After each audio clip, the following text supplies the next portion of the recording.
तीन लालची आदमी।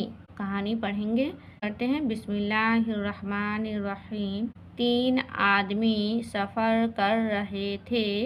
राह में उनको सोने की तीन ईंटें मिलीं। तीनों ने खुशी से एक एक ईंट ले ली। मतलब 3 ईंट सोने की थी तो तीनों ने एक एक ले ली। फिर आगे बढ़े। उनके पास खाने का सामान नहीं था। जब भूख से बेचैन हुए तो आपस में कहा कि कहीं से खाने का सामान मंगवाना चाहिए।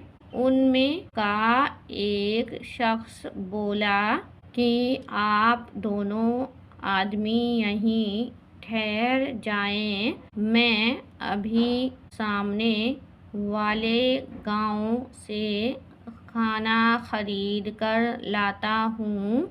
दोनों ने ये बात मंजूर कर ली और वहीं रुक गए।